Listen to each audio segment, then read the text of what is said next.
डंके की चोट पे नारे लाएंगे मोदी मोदी बोल के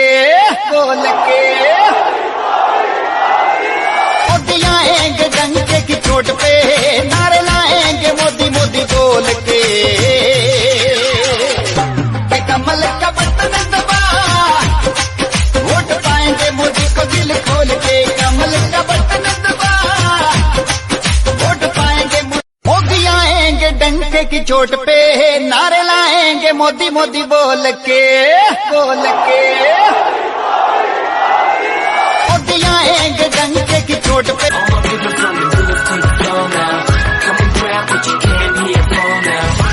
మరి ముఖ్యంగా భారతీయ జనతా పార్టీ గురించి అహర్నిశలు శ్రమిస్తున్న వ్యక్తి మన నాయకుడు మనందరి నాయకుడు మాజీ ఎమ్మెల్సీ గౌరవనీయులు రామచంద్రరావు గారిని మాట్లాడుకోవాల్సినారు. నాకు తెలుసు ఈరోజు నరేంద్ర మోదీ గారి యొక్క ప్రభుత్వం 10 సంవత్సరాలు పూర్తయిన సందర్భంగా కొన్ని విషయాలు మనం జ్ఞాపకం చేసుకోవాలి. యూపీఏ సమయంలో మన్మోహన్ సింగ్ గారు ప్రధానమంత్రి ఉన్నప్పుడు మనము 2G స్కామ్ విన్నాం. నిజంగా అందరు 2G స్కామ్, అగస్తా హెలికాప్టర్ స్కామ్ విన్నాం, సబ్మరీన్ స్కామ్ విన్నాం, కోల్ స్కామ్ విన్నాం, కామన్వెల్త్ స్కామ్ విన్నాం. ఇటువంటి స్కామ్లు రకరకాల స్కామ్లు మనం విన్నాం. కానీ నరేంద్ర మోదీ గారి యొక్క హయాంలో ఏదైనా ఒక స్కామ్ చెప్పండి. Not even single scam Narendra Modi గారి 110 years. ఇది నరేంద్ర మోదీ గారి యొక్క ప్రభుత్వం తీరు. రెండో విషయం వచ్చే వరకు దేశము ఏం ప్రగతి చెందిందని చాలా మంది ప్రశ్నిస్తారు. అయితే 75 సంవత్సరాలు 55 సంవత్సరాలు కాంగ్రెస్ పార్టీ మనం పరిపాలించింది. 55 సంవత్సరాలు యూపీఏ కాంగ్రెస్ పార్టీ ప్రభుత్వం మనం పరిపాలించింది. ఈ 55 సంవత్సరాల్లో మన దేశంలో కేవలం 75 ఎయిర్పోర్ట్లు ఉన్నాయి. ఈరోజు నరేంద్ర మోదీ గారి 10 సంవత్సరాల్లో మన దేశంలో 150 ఎయిర్పోర్ట్లు వచ్చినాయి. Only 10 years. ఇది డెవలప్మెంట్. 55 సంవత్సరాల్లో మనం ఎప్పుడు కూడా స్పీడ్ ట్రైన్ ఎక్కలే. వందే భారత్ లాంటి ఎక్స్ప్రెస్ ట్రైన్స్ కానీ, లేకపోతే బుల్లెట్ ట్రైన్స్ కానీ, లేకపోతే స్పీడ్ ఎలక్ట్రిక్ ట్రైన్స్ కానీ మనం ఎక్కలే. కానీ ఈరోజు హైదరాబాద్ సికింద్రాబాద్ నుంచి కూడా దాదాపు 6 వందే భారత్ ఎక్స్ప్రెస్ వెళ్తా ఉన్నాయి. దేశవ్యాప్తంగా కూడా 30-40 ఎక్స్ప్రెస్ స్టార్ట్ చేశారు. ఇది గతంలో ఎందుకు కానీ గతంలో ప్రతిరోజు 11 కిలోమీటర్లు మాత్రమే రోడ్డు మనం వేసేది ఇక్కడ. కానీ ఈ రోజు నరేంద్ర మోదీ గారు ప్రభుత్వం తర్వాత 30 కిలోమీటర్లు ప్రతిరోజు మనం రోడ్లు వేసాము. ఈరోజు express highways, skyways, highways, 4 lines, 8 lines మనం ఎప్పుడైనా విన్నామా గతంలో? ఈరోజు మన దేశంలో గత 50 సంవత్సరాల నుంచి కూడా కేవలం 5 ఐఐటీలు ఉన్నాయి, 5 ఐఐఎంలు ఉన్నాయి. కానీ ఈరోజు 15 ఐఐటీలు వచ్చినాయి, 15 ఐఐఎంలు వచ్చినాయి, 30 ఎన్ఐటీలు వచ్చినాయి. ఇవన్నీ కూడా మన ఇంకా దాదాపు ఎయిమ్స్ వచ్చినాయి, దాదాపు 15 ఎయిమ్స్ వచ్చినాయి. మన హైదరాబాద్ పక్కన ఎయిమ్స్ రోడ్ వచ్చింది. మరి ఎందుకు 50 సంవత్సరాలు 5 ఉన్నాయి, ఈ 10 సంవత్సరాలు ఇంకా 15 అయినాయి? ఒక్కసారి మనం ఆలోచిస్తాం. మన దగ్గర క్యాష్లెస్ ట్రాన్సాక్షన్ మనం ఇంట్రడ్యూస్ చేసినప్పుడు మన ఇండియన్స్ ఏమొచ్చు, అంత ఇల్లిటరేట్ ఉన్నారు, ఇట్లా వాళ్ళకి ఎట్లా చేస్తారు క్యాష్లెస్ ట్రాన్సాక్షన్ అన్నారు. కానీ ఈ రోజు మిత్రులారా, మీరు ఒక కూరగాయలు వాళ్ళ దగ్గర పోతే కూడా కూరగాయలు ఆమె కూడా మీకు ఫోన్ పేలో యూపీఐ పేమెంట్ ఉంటాయి, ఫోన్ పేలో. కాబట్టి మనం ఎక్కడి నుంచి ఎక్కడికి పోతున్నాం ఒకసారి మనం ఆలోచిద్దాం. మనకి ఎయిర్పోర్టు, రైల్వేస్, హైవేస్, పోర్ట్స్, ఇన్ని డెవలప్మెంట్ కూడా ఈ కేవలం 10 ఒక స్కామ్ లేకుండా జరిగినాయి. నేను ఇప్పుడే ఒక డిబేట్ వేస్తున్నాను. టీఆర్ఎస్, కాంగ్రెస్, నేను సికింద్రాబాద్ ఒక గురుస్వామి సెంటర్ ఉన్నది. అలా చాలా హీటెడ్ ఆర్గనైజ్, చాలా మంది పెద్ద ఎత్తున వచ్చారు. క్వశ్చన్ ఆన్సర్స్ ఉన్నాయి.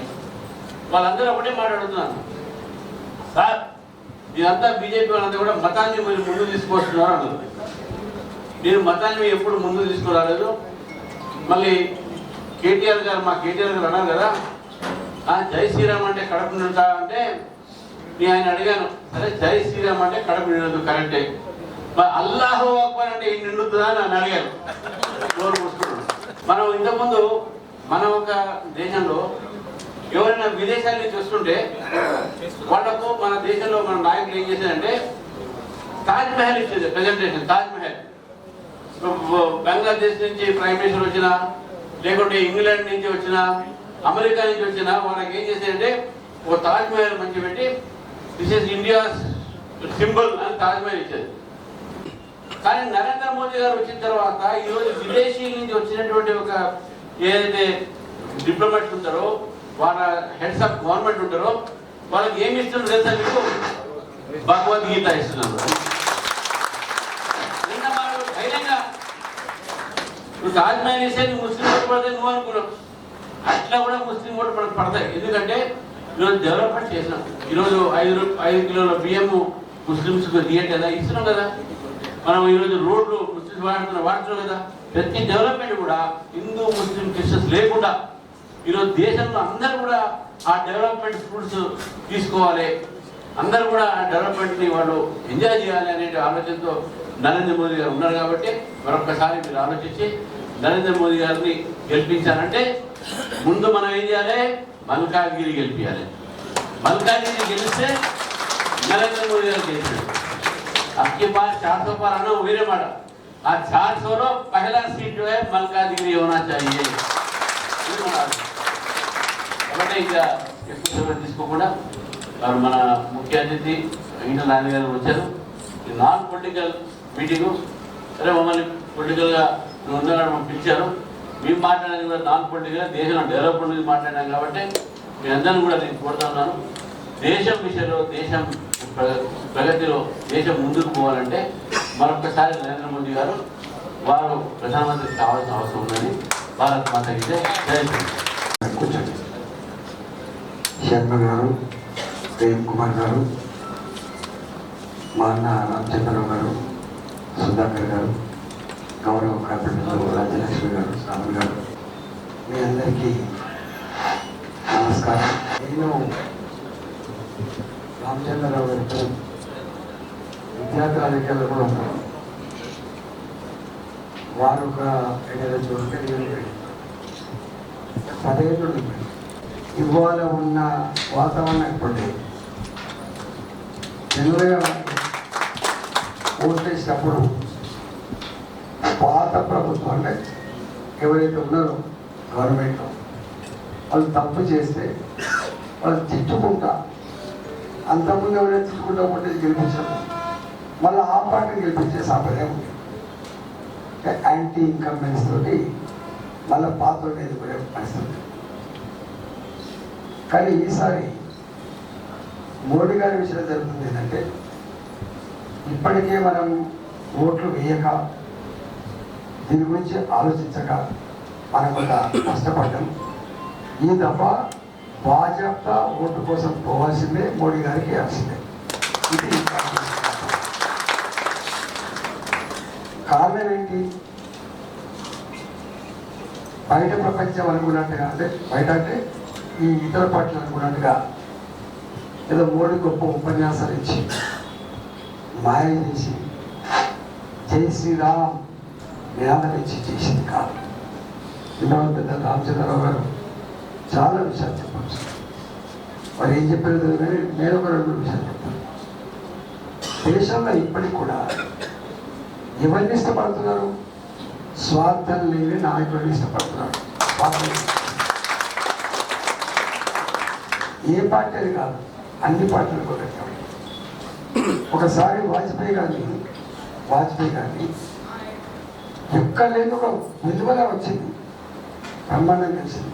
వాజ్పేయి గారి పేరు లేదు, ఎందుకంటే ఆయన బతుకుతున్నది దేశం కోసమే, మరణిస్తే కూడా దేశం కోసం మరణిస్తాడు. పక్కనే ఒడిశా కూడా నవీన్ పట్నాయక్, వారికి పెళ్లి కాలేదు. కానీ అక్కడైతే పని అంటే మామూలు పని చేసి 5 గంటలు దాటితే ఇంటికనే పెట్టారు. అయినా వారికి కారణం ఏంటంటే ఆ బాపు మా కోసమే జీవిస్తుండ్రు, మా కోసం పాటిస్తుంది. ఇవాళ నరేంద్ర మోడీ గారి విషయంలో కూడా ఏమనుకుంటున్నారంటే మోడీ గారు జీవిస్తే మా కోసం జీవిస్తారు, మరణిస్తే దేశం కోసం ఇక్కడ లెక్క కొడుకుల పెత్తనం, కూతుర్ల పెత్తనం, అల్లుళ్ళ పెత్తనం, సడ్డర్ల కొడుకుల పెత్తనం లేదు. అందువల్ల మోడీ గారు ఎంత ఆలోచన నాకు తెలిసి చాలా రేరు ఉంటుంది. భారతీయ జనతా పార్టీ ఇప్పుడు 44 సంవత్సరాల చరిత్ర, మోడీ గారేమో 22 సంవత్సరాల చరిత్ర. ఎమ్మెల్యే నుంచి మొదలుపెట్టి ఇప్పుడు 22-23 ఇయర్స్ చరిత్ర. 44 సంవత్సరాల చరిత్ర కలిగిన భారతీయ జనతా పార్టీ అందులో గుజరాత్లో స్ట్రాంగ్గా ఉన్న రాష్ట్రంలో first time MLA, first time ముఖ్యమంత్రి అయిపోయాడు. మళ్ళీ ఎన్నడూ ఓడిపోకుండా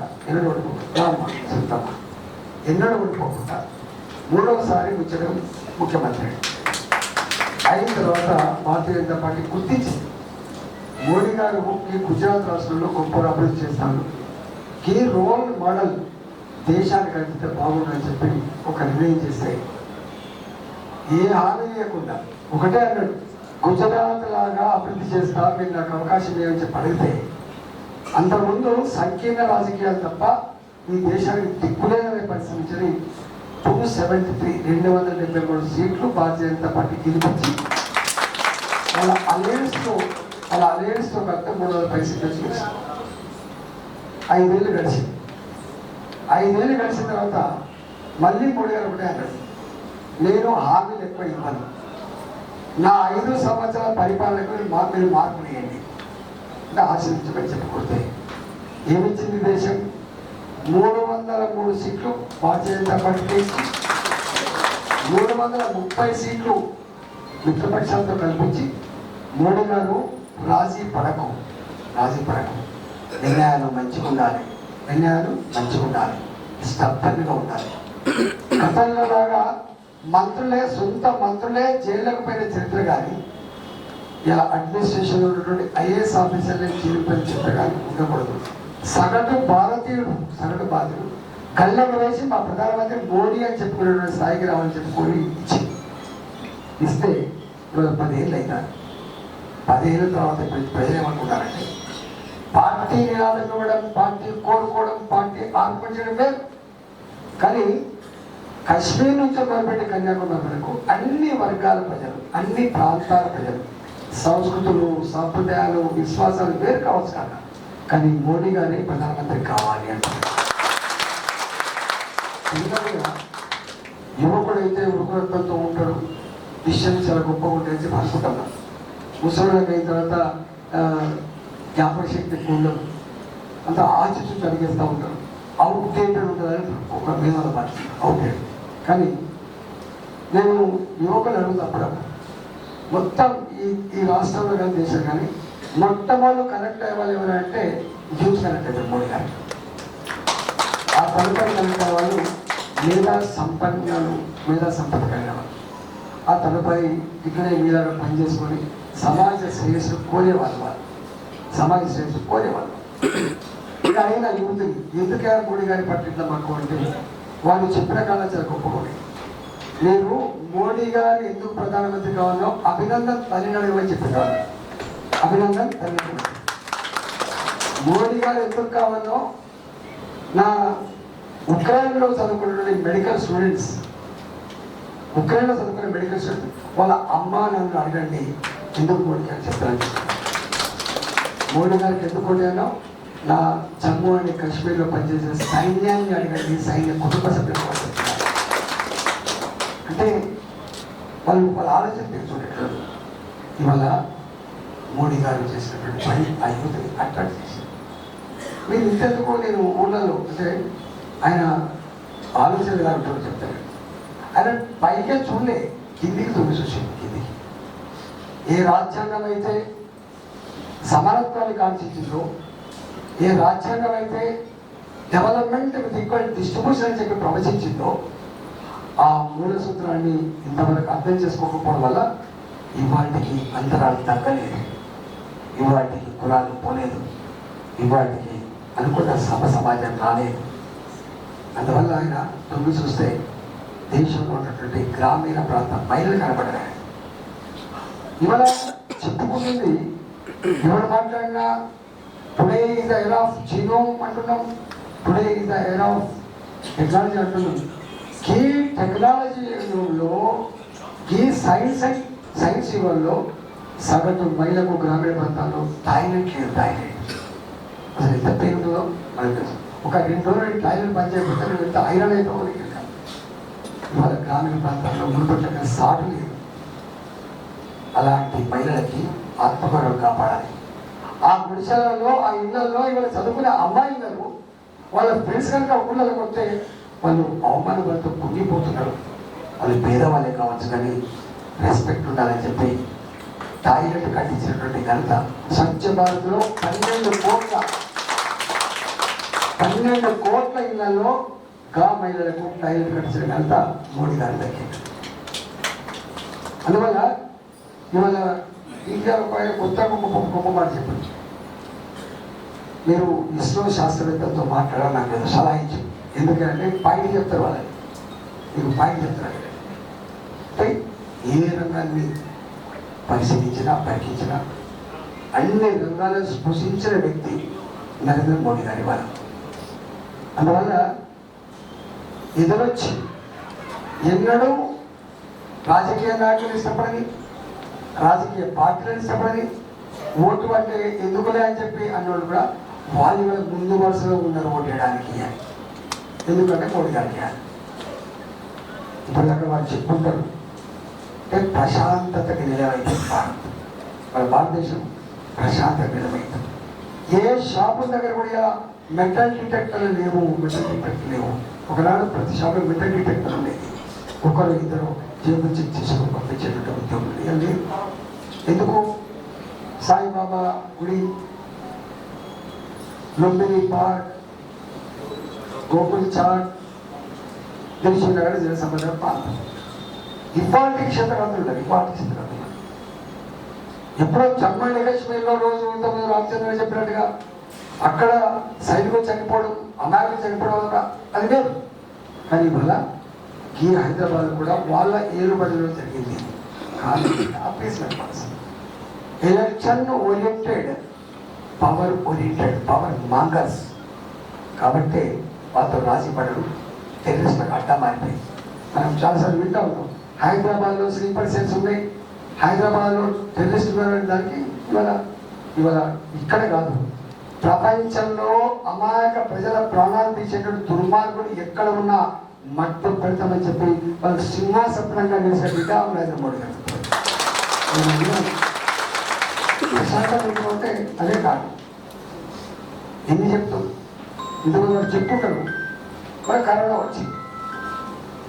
వచ్చినప్పుడు మీరు ఆ రోజు అప్పుడు సన్నివేశాలు చూస్తే ఇప్పటికి చెప్పించుకోరు. 1,00,000 కోట్లు మీకు ఆస్తుంది అయిపోతుంది. వాటి కరోనా కథలనే ఏ మానవ జీవితం పవిత్రమైందని చెప్పని భావిస్తామో గా మానవ జీవితం ఇవాళ ప్రకృతినే శాసించడమని చెప్పి విర్రవీగే మనిషి కరోనా వచ్చినాడు గిరిగా కొనుక్కున్నాడు. 1,00,000 కోట్లు బతికించావు, కోటి బతికించావు. గుడిసెలో ఉన్నటువంటి కంటే బంగ్లాలో ఉన్నటువంటి ఇంతమంది చనిపోయి చూశాను. గా సందర్భంలో మోడీ గారు ఒకటే మాట్లాడారు. మేము వీడియో కాన్ఫరెన్స్లో మాట్లాడుకోలేదు. నేను ఇక్కడ మీరు ముఖ్యమంత్రి గారు, అక్కడ వారు అమిత్ షా ఉండేది. వాళ్ళని మాట్లాడుతుంది భయానికి చచ్చిపోతున్నారు. ఇప్పుడున్న పరిస్థితుల్లో మనం ఇచ్చే మందు ధైర్యం అనే మంది మనం చెప్పండి. ధైర్యం ఎన్ని సోదరు అసలు చెప్పుకోలేదు. నేను ప్రత్యక్ష సాక్ష్యం కావచ్చు. ప్రతి నిత్యం ఆ పేషెంట్ల మధ్య తిరుగుతున్నప్పుడు పెద్ద ధైర్యవంతులు కూడా నాకు తెలిసేవాళ్ళు అన్నా కాపాడే అంటే మనం ఎక్స్పెక్ట్ చేయాలి. మామూలు భయపడడం ఏం లేదు, కానీ పెద్ద చాలా ఫైల్మాలు హీరోయిన్గా ఉంటారు కూడా ప్రాణం పోతున్నట్టు మాత్రం కాపాడాలని చెప్పేటువంటి తీరు చూస్తే కన్నీళ్ళు పెట్టినమే. కప్పుడు ఆయన పేదవాళ్ళకు బియ్యం ఇచ్చిండు. అక్కడ వెంటనే ఈ కరోనా అనే భయం పోగొట్టకపోతే సమాజం బాగుపడదు, మనం బాగుపడని భావించి అన్ని ప్రోటోకాల్స్ పక్కన పెట్టి, సిస్టమ్స్ అని పక్కన పెట్టి ప్రైవేట్ వ్యక్తులకు వ్యాక్సిన్ మ్యానుఫ్యాక్చరింగ్ ఇస్తే అది మంచి తెలియదని చెప్పి భాజపా ఫస్ట్ టైం వారిని స్వయంగా భారత ఖజానా నుంచి డబ్బులు ఇచ్చి హైదరాబాద్లో ఉత్పత్తి చేయించి మనకు 2 డోసులు ఇచ్చి 3rd బూస్టర్ డోస్ కూడా ఇచ్చి ప్రపంచ ప్రజానికానికి కూడా వ్యాక్సిన్ అందించిన దేశం భారతదేశం. ఈ మాట ఇది మామూలు కాదు. మీరు చూడండి, ఒక వ్యాక్సిన్ మ్యానుఫ్యాక్చర్ ప్రొడ్యూస్ కావాలంటే దానికి అనేక ప్రాసెస్ ఉంటాయి. ఎలుకల మీద ప్రయోగించాలి, ఇంకో దాన్ని ప్రయోగించాలి, లాస్ట్ పోతుంది అన్నమాట. మొదలు కావాల్సిన మనిషి ధైర్యం కావాలి. ఇవాళ మనం ఎక్కడ కరోనా భయపడలేదు. ఒక దేశంలో అది ఏదో దేశంలోది మన చదివేసిందా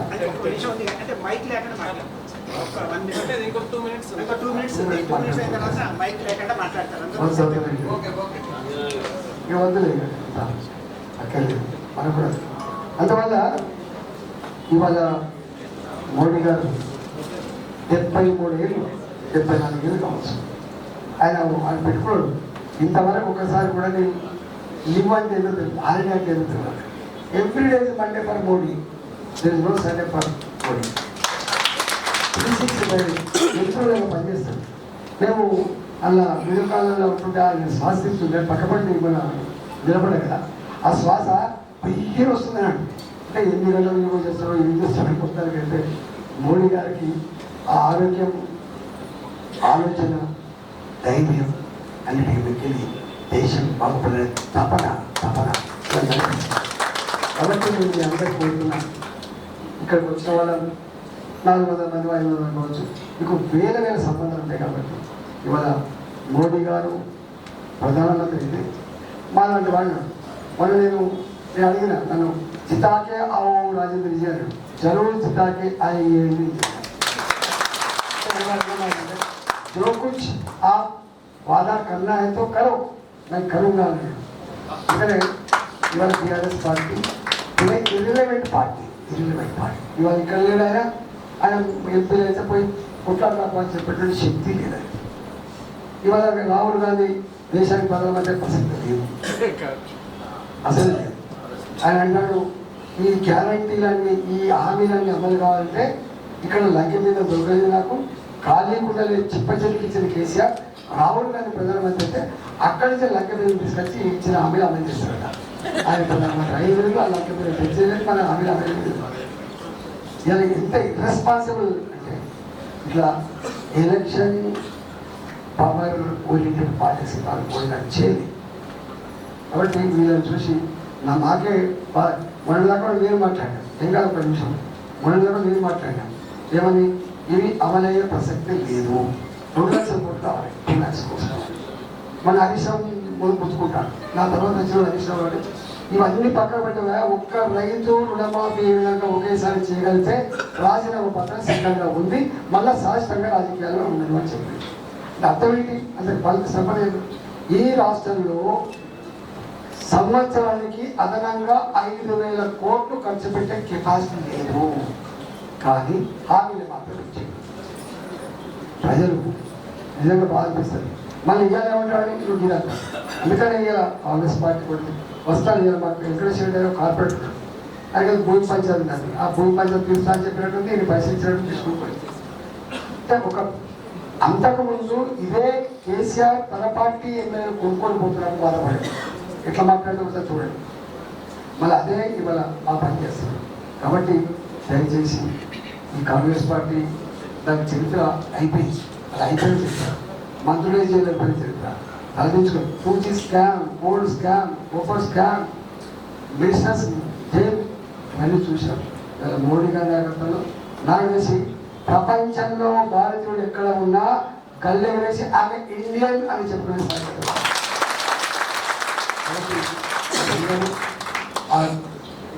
ఒరువని తీసుకపోవడంలో మీరు కూడా గొప్ప పాత్ర పోషించాలని మీ మిత్రులకి మీ బంధువులకి అందరూ చెప్పి ఓట్లు వేసి గెలిపించాలని చెప్పుకుంటూ భారత్ మాతాకి